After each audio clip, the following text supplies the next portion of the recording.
बिस्मिल्लाहिर्रहमानिर्रहीम। नाज़रीन, Republic policy organisation और थिंक टैंक के प्लेटफॉर्म से आपकी खिदमत में हाजिर हैं। जैसा कि आप जानते हैं कि फेडरलिज़म हमारी ऑर्गेनाइजेशन का एक बुनियादी थीम है। फेडरलिज़म से मुराद ये है कि जहाँ पे पावर्स शेयर होती हैं फेडरल और फेडरल यूनिट्स के दरमियान, लेजिस्लेटिवली भी, फिर फिनेंशियली भी जिसे हम फिस्कल फेडरलिज्म कहते हैं, और फिर एडमिनिस्ट्रेटिवली भी जिसे हम एडमिनिस्ट्रेटिव फेडरलिज्म कहते हैं। लेजिस्लेटिव, फिजिकल और एडमिनिस्ट्रेटिव पार्ट। हम बात करेंगे एडमिनिस्ट्रेटिव पार्ट के ऊपर। जी चीना साहब, ज़रा बताइएगा ये जो एडमिनिस्ट्रेटिव फेडरलिज्म है ये क्या है? बिस्मिल्लाहिर्रहमानिर्रहीम। सर देखिए, पाकिस्तान पीपल पार्टी एक क्रेडिट लेती है और क्रेडिट है भी है 18th अमेंडमेंट का।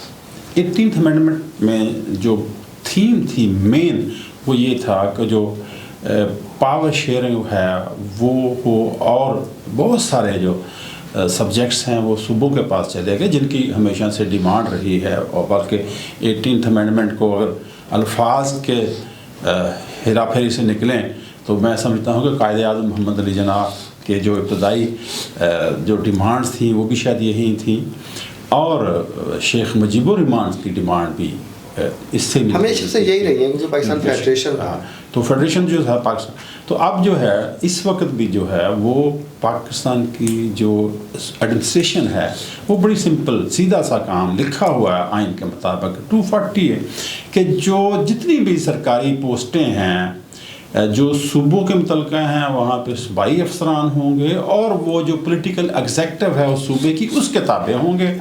उनके बारे जो कानून साजी करनी है वो प्रोविंशियल असम्बली ने करनी है, और जो वफाक के मुतलका हैं वो वफाक के और पार्लियामेंट ने उनके बारे कानून साजी करनी है। सिंपल आसान अल्फाज में तो यही है। और जो इस वक्त हुकूमतें हैं उनसे हमारी डिमांड भी होगी, और पीपल पार्टी इस वक्त उसका हिस्सा है हुकूमत का। उनका अगर पीपल पार्टी ज़रा सा भी एक ईंट खसकाए तो ये गवर्नमेंट का जो इमारत है वो गिर जाएगी।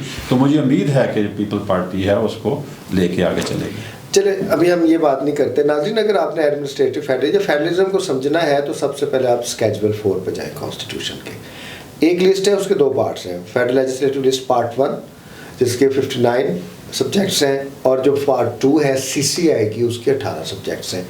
इस पे फेडरल गवर्नमेंट और CCI गवर्नमेंट की पावर्स है, बाकी सारे सूबे के हैं।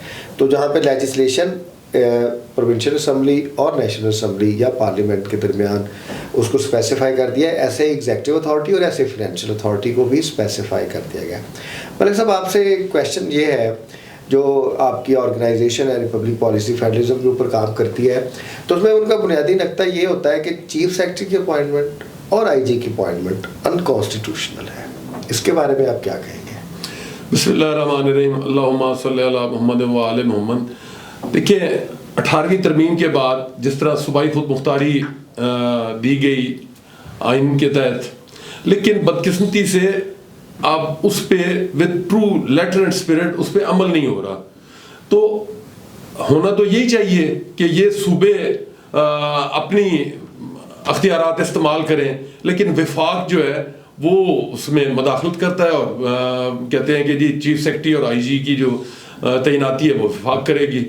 तो वफाक यानी अब सूबाई खुद मुख्तारी जो है वो आइनी तौर पे होने के बावजूद सूबे उस तरह खुद मुख्तार नहीं है, इसीलिए फिर वफाक। सर मैं आपसे क्वेश्चन करता हूँ, शॉर्ट कीजिएगा मेरे साथ। मैं आपसे थोड़ा सा डायलॉग करता हूँ। चीना साहब, चीफ सेक्रेटरी और IG की पोस्ट किस सूबे की पोस्ट है? सूबे की पोस्ट है, वफाक की पोस्ट है? सर बड़ा क्लियर है कि ये तो सूबे की पोस्ट। अच्छा, अब जो सूबे की पोस्ट है, सूबे की पोस्ट पे एग्जेक्टिव अथॉरिटी वफाक की आएगी, सूबे की आएगी? सूबे की जो एग्जेक्टिव अथॉरिटी वो सूबे की हो। यस, इसका मतलब है कि जो चीफ सेक्रेटरी और IG की पोस्ट है उसके ऊपर एग्जेक्टिव अथॉरिटी चीफ मिनिस्टर और सूबाई कैबिनेट की होगी। तो फिर चीफ सेक्रेटरी और IG को किसको लगाना चाहिए?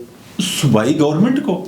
अच्छा, और कहाँ से लगाना चाहिए? सूबाई सर्विसेज से, जो उनके पास अवेलेबल लोग हैं, सूबाई सर्विसेज के लोग हैं। आइन यही कहता है। मैं बल्कि थोड़ी सी मैं आपको इजाज़त दें तो मैं ये कहता हूँ कि जो 18th अमेंडमेंट है जिसका क्रेडिट पॉलिटिकल लोग लेते हैं वो तो अमली तौर पे तो कुछ भी नहीं है, क्योंकि आपने पूरे मुल्क को जो चलाना है, मुल्क को गवर्न करना है, आपको 4 अफसरान चाहिए, 4 सूबों के चीफ सेक्रेटरी और 4 IG चाहिए। جو وفاق لگا رہا ہے. باقی سارے افسران جو ہیں وہ تو ان کے تابع اور ان کے متحد ہیں. سو عملی طور پہ میں سمجھتا ہوں کہ کم از کم یہ انتظامی لحاظ سے تو 18th امینڈمنٹ ابھی تک جو ہے وہ اس میں جو صوبے ہیں وہاں پہ اس کا عمل درآمد نہیں ہو رہا. جی ملک صاحب آپ سے کویشچن ہے، جہاں تک انتظامیہ ہے وہاں تک تو چاروں صوبوں میں P M S P C S services ہیں، لیکن پولیس سروس جو ایکچولی صوبے کا مینڈیٹ ہے، ہوم ڈپارٹمنٹس کا مینڈیٹ ہے، پروونشل جو کٹی ہے وہاں سے سیلری جاتی ہے، پروونشل اسمبلیز بجٹ کے ذریعے پروونشل سیٹس ایلوکیٹ کرتی ہیں، وہاں پہ پروونشل پولیس سروس نہیں بنائی جا رہی. یہ تو بہت بڑی زیادتی ہے نہ صرف صوبائی خود مختاری کے ساتھ بلکہ پاکستان کے فیڈرلزم کے ساتھ. بالکل درست فرمایا آپ نے. یہ وہی آدھا تیتر آدھا بٹیر والی مثال ہے کہ وہ ایک طرف تو صوبوں کو خود مختاری دے رہے ہیں اور دوسری طرف وفاق اپنے پاس اختیارات رکھ رہا ہے، وفاق اپنی مرضی کر رہا ہے. اور بدقسمتی سے کہ یہ پولیس کے لیے کے پی میں اور سندھ میں کوئی کام ہوا ہے، پنجاب میں بالکل نہیں کام ہوا کہ اس میں پولیس سروس جو پنجاب کی بننی چاہیے، لیکن وہ نہیں، ابھی تک اس پہ کوئی کام نہیں ہوا. اچھا شین صاحب اس کو ذرا کنکلوڈ کر دیں آپ کے کتنا زیادہ ضروری ہے صوبائی حکومتوں کے لیے کہ وہ اپنا چیف سیکریٹری اور اپنا آئی جی صوبائی سروسز سے لگائیں؟ سر یہ ایک تو ایسا پروگرام ہے جس کی بہت لمبی بات ہو سکتی ہے، لیکن میں اس کو بالکل شارٹ کرتا ہوں کہ لاہور ہائی کورٹ نے ایک فیصلہ کیا اور حکم دیا چیف سیکرٹری پنجاب کو کہ جو آپ نے افسران او پی ایس پہ لگائے ہوئے ہیں، او پی ایس سے مراد کہ جو لوئر گریڈ کے سینئر پوسٹوں پہ لگے ہوئے ہیں، تو ان کو ہٹا دیا جائے.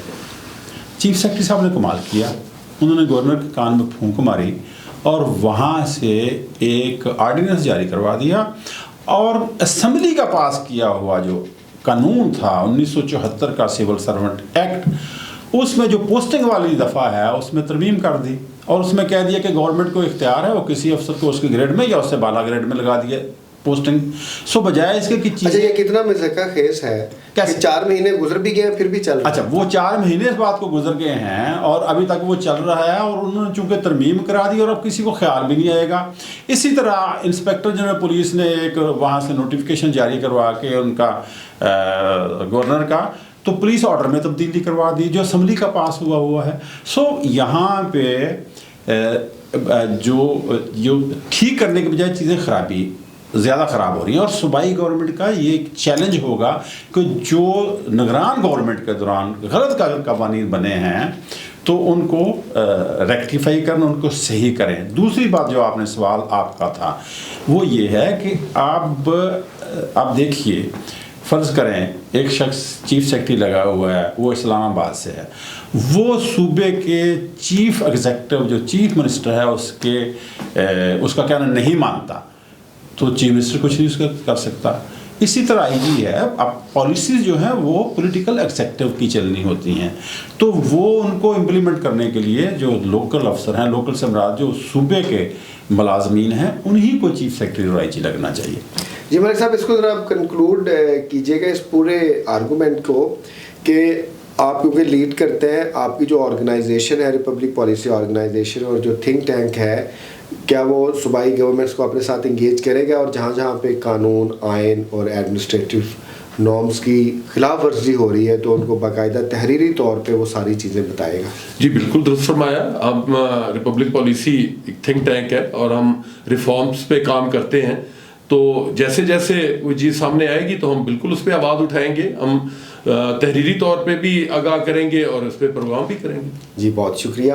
ناظرین، ہمارے تھنک ٹینک کا مقصد یہ ہے کہ جو گورننس ہے اس کو بہتر کیا جائے اور پازیٹیولی عوام کو بھی بتایا جائے، اور جو گورنمنٹس ہیں بنیادی طور پہ گورنمنٹس کو مضبوط کیا جائے تاکہ جو بیوروکریسی اور جو پولیس اور جو باقی سول سروسز کی ایک قسم کی مونوپلی ہے انفارمیشن کے اوپر، یا جس طریقے سے وہ گائیڈ کرتے ہیں پولیٹیکل ایگزیکٹو، اس کو بہتر کیا جا سکے.